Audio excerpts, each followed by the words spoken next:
recibí de la profesora Idanidia Ocampo y de la profesora Alejandra Murcia, directora del Departamento de Artes Plásticas de la Universidad de Caldas la primera y del Programa de Artes Plásticas la segunda, la solicitud de llevar a cabo una curaduría de la colección de la Pinacoteca de esta universidad. A partir de esa curaduría se realizó este montaje de algunas de las obras más relevantes de esta colección en el evento conmemorativo de los 90 años de fundación de la Escuela de Artes Plásticas de Manizales. He seleccionado 64 obras de la colección a partir de los siguientes parámetros. En primer lugar, excluyendo las obras de todos los profesores activos del Departamento de Artes Plásticas al día de hoy, exclusión que abarca mis propias obras, para evitar así cualquier esguince relacionado con alguna de las manifestaciones multiplicadas y complejísimas del colegaje, así como posibles molestias de quienes no fueran seleccionados. En segundo lugar, me ha motivado obviamente el interés por la calidad plástica de las obras en cuestión, para lo cual simplemente me he valido de parámetros individuales,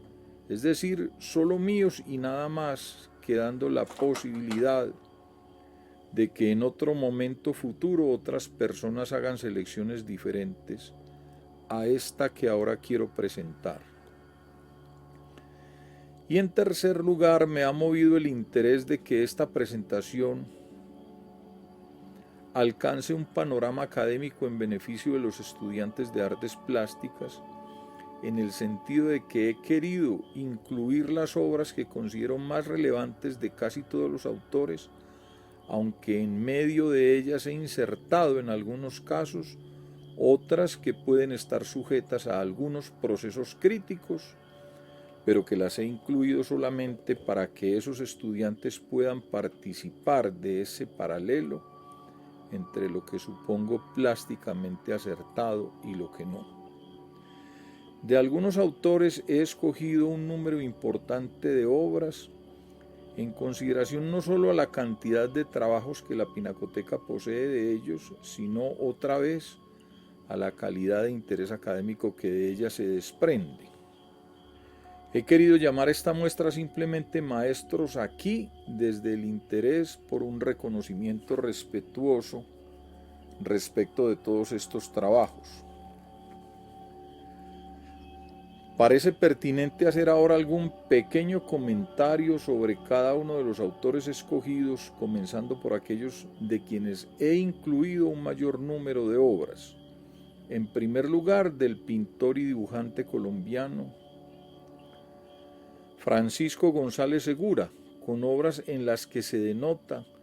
su disposición instintiva, intuitiva y totalmente autodidacta respecto de algo que puede llamarse el interés por el pueblo raso colombiano. Francisco González nos presenta el campesino, el hombre de la calle, el obrero y, en fin, todo aquel sujeto que pueda considerarse del pueblo, quienes se encuentran pues en las manos de Francisco González, un intérprete fidedigno de esa vitalidad.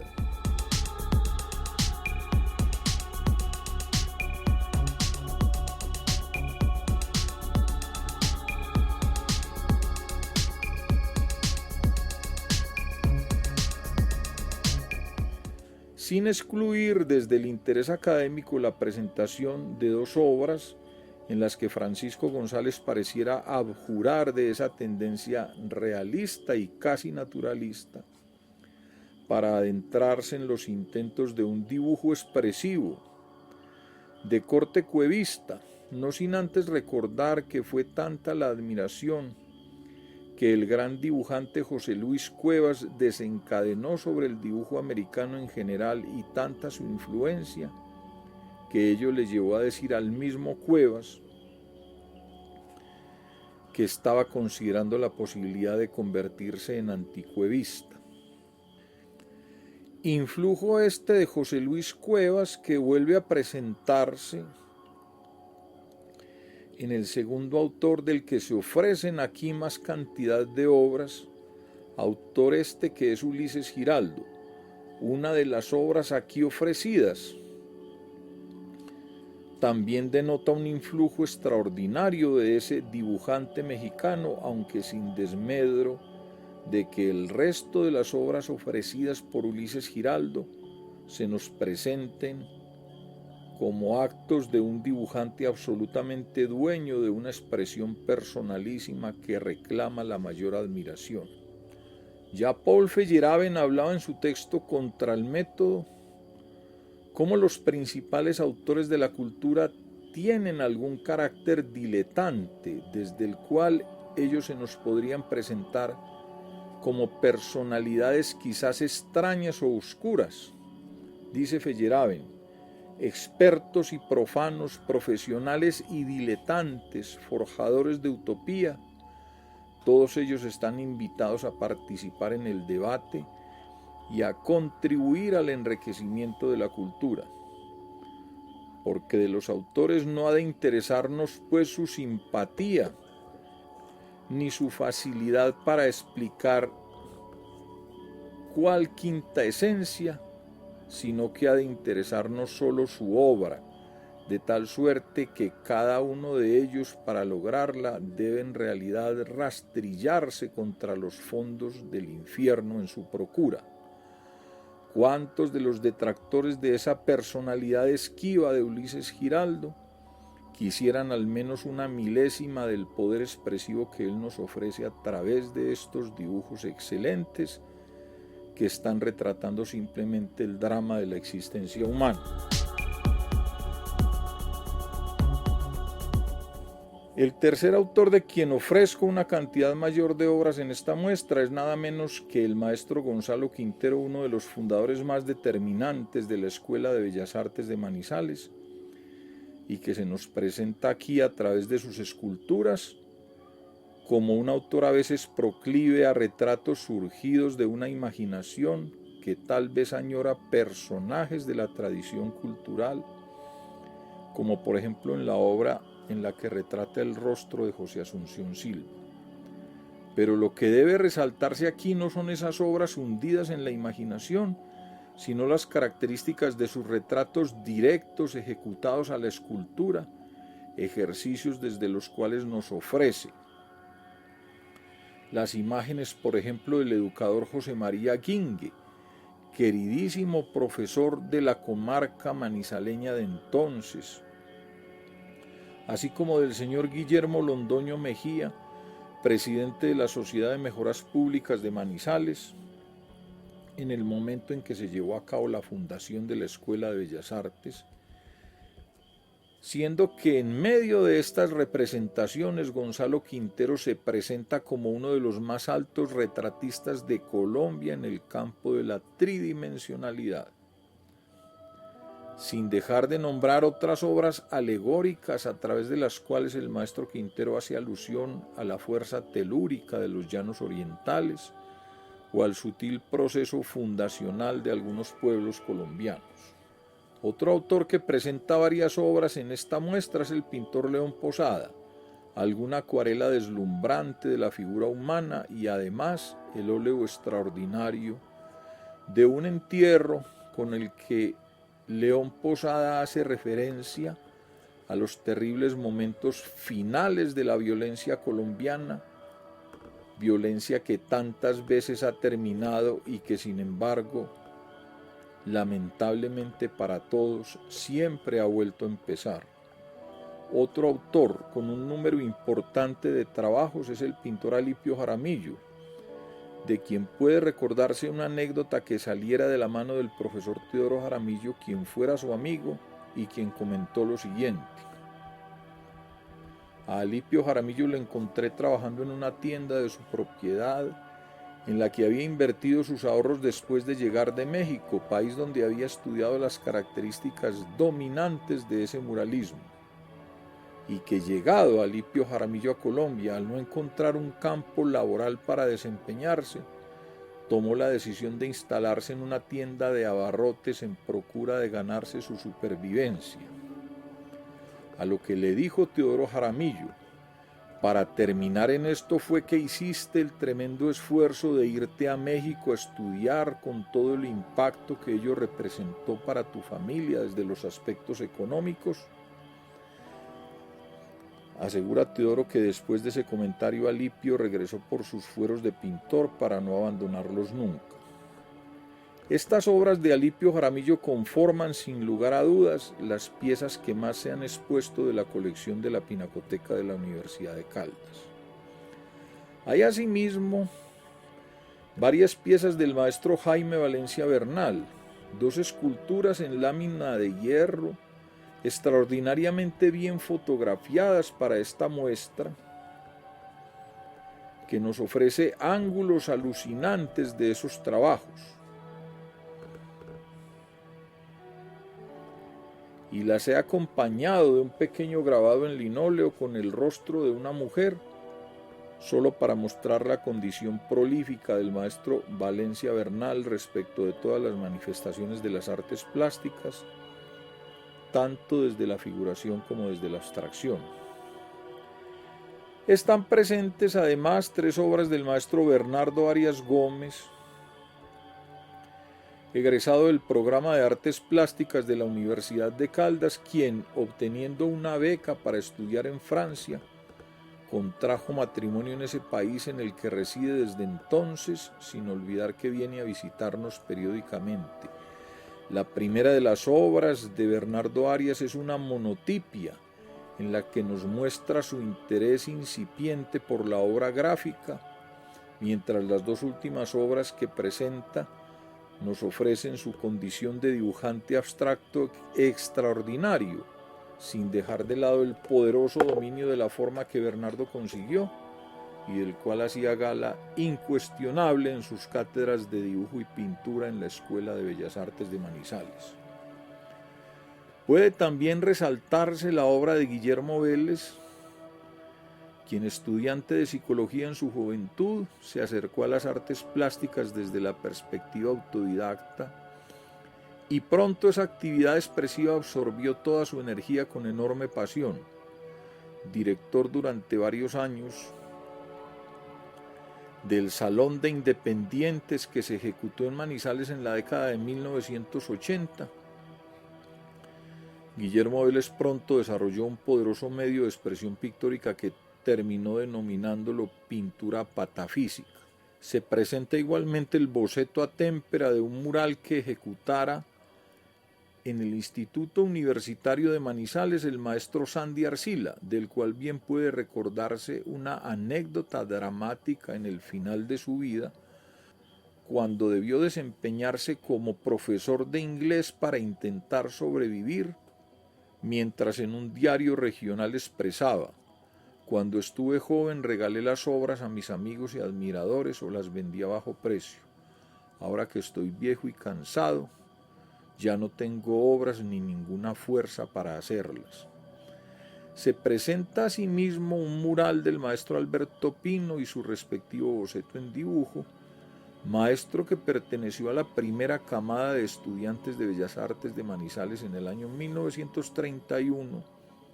y que después de adelantar sus estudios en compañía de Gonzalo Quintero, finalmente se desempeñó como profesor de dibujo y pintura en la Universidad Nacional de Bogotá durante el resto de su vida. Se presentan también 2 obras del maestro Gustavo Salamea, hijo que fuera de la crítica de arte argentina Marta Traba y del escritor y periodista colombiano Alberto Salamea,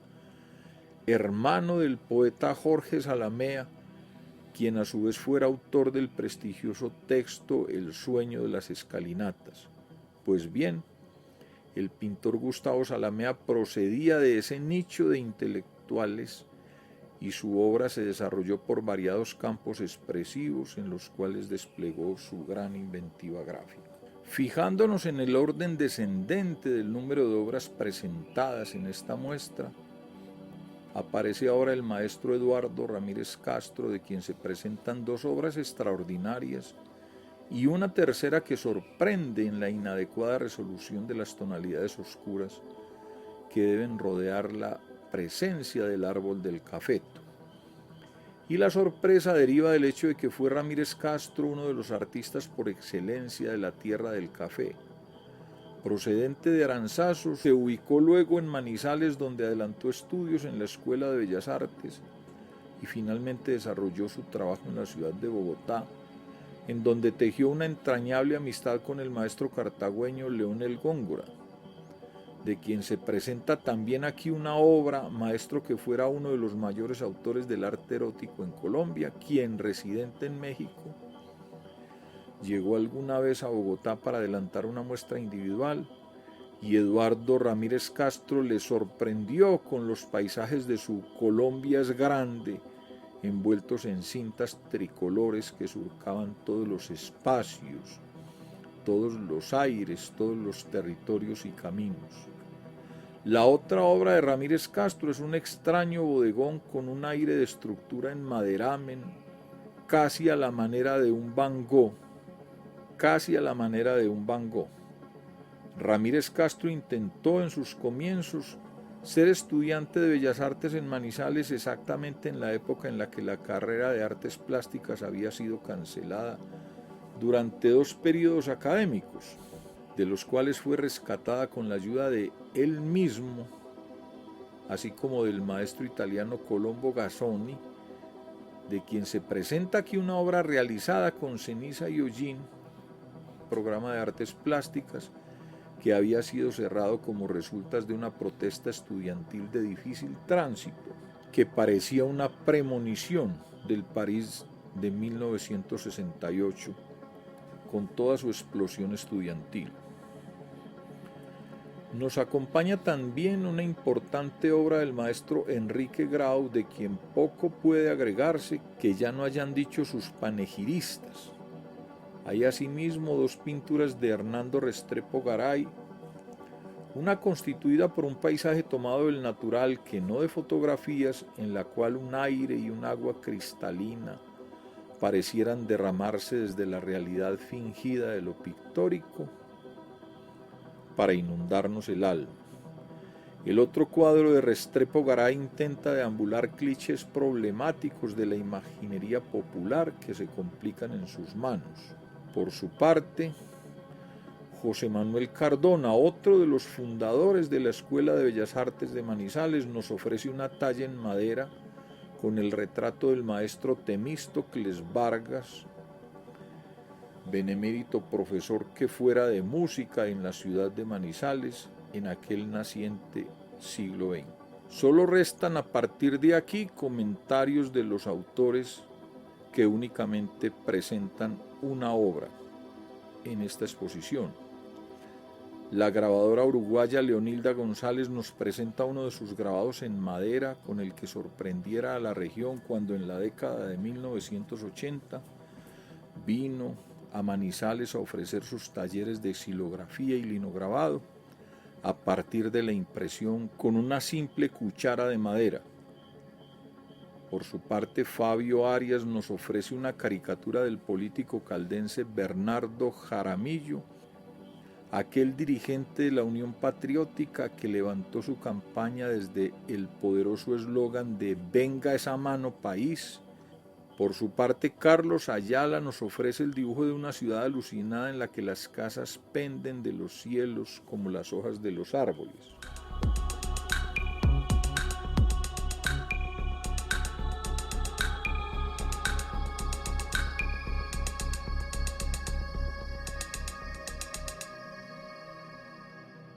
Y su compañera de siempre, la excelente dibujante Diana Gordillo, nos ofrece una sanguina sutil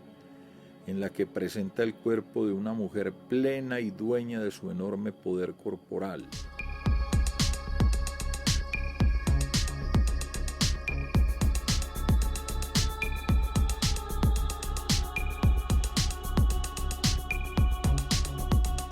Aníbal Gil nos sorprende con un lienzo en el que dormita un cuadro por cada una de sus caras.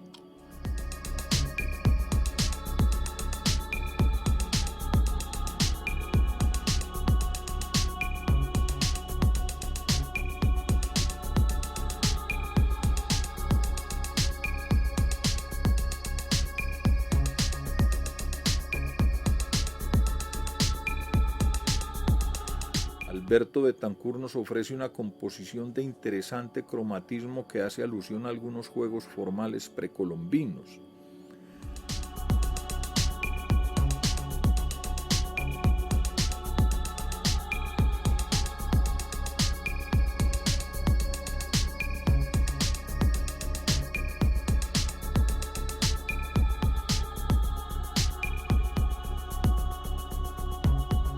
Adriana Walker, a la sazón estudiante del programa de artes plásticas de Manizales, en el momento en que donó esa obra a la colección de la Pinacoteca, nos ofrece un interesante retrato con el que paradójicamente anuncia el peligro que se corre desde algún escaso entusiasmo pictórico estudiantil, toda vez que su promesa como adelantada representante de las artes plásticas juveniles de Caldas no brotó como hubiésemos querido quienes la conocimos entonces. Teodoro Jaramillo nos presenta una acuarela que por derecho propio tiene un merecido espacio en la Pinacoteca de Bellas Artes, en tanto que manifestación de su expresionismo excelente y atrevido que nunca dudó en proclamar la síntesis excesiva como un logro plástico. Igualmente ofrecemos las fotografías de Stefan Althaus,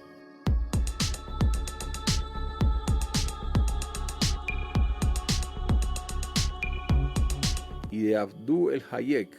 como manifestaciones extraordinarias de los juegos del claroscuro, en tanto que periplos de la luz en medio del blanco y el negro. También se presenta la acuarela de la mexicana Gabriela Buenrostro, que recientemente ella misma donara a la colección de la Pinacoteca, luego de su participación en el Salón Internacional Solo Pintura 4. Se presenta igualmente una obra en gran formato de Luciano Jaramillo, artista caldense que se radicara en Bogotá, en donde alternó su obra pictórica con el trabajo de publicista. En la década de 1980 se retiró temporalmente de la acción pictórica para entregarse de lleno a la publicidad, actividad en la que obtuvo premios y reconocimientos. Cuando regresó a la pintura, Luciano Jaramillo presentó una exposición individual en Bogotá, muestra que sería la última de una vida que se extinguió en plena madurez, muerte prematura a la que tal vez pudo coadyuvar la crítica demoledora que le hiciera el comentarista de arte español Francisco Gil Tovar en el diario El Tiempo de Bogotá, cuando manifestó respecto de los periplos de Luciano Jaramillo en la publicidad, que pese a su regreso al territorio expresivo de la pintura, no en vano un pintor le ha vendido el alma al diablo, comentario al que el joven Luciano Jaramillo solo sobrevivió unos pocos meses a la manera de un Yves Klein criollo, recordando ahora que este último fue invitado con sus obras a una película sobre la cultura contemporánea y accedió a presentarse en ella solo para enterarse en la premier que había sido presentado como un ejemplo de la decadencia artística mundial, lo cual le generó un proceso depresivo devastador que acabó con su vida a la temprana edad de 34 años. Para concluir, presentamos finalmente una cerámica del profesor Diego Luis Londoño, obra que para quienes le conocemos forma parte de su inaudita pasión por la pasta cerámica, por la experimentación con mezclas de diversísima factura y por el escalonamiento de una forma que toma matices escultóricos excelentes,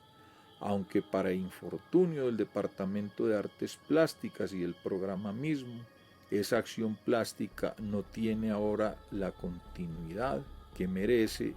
una vez aconteció la jubilación del profesor Londoño. Muchas gracias y espero que disfruten la exposición.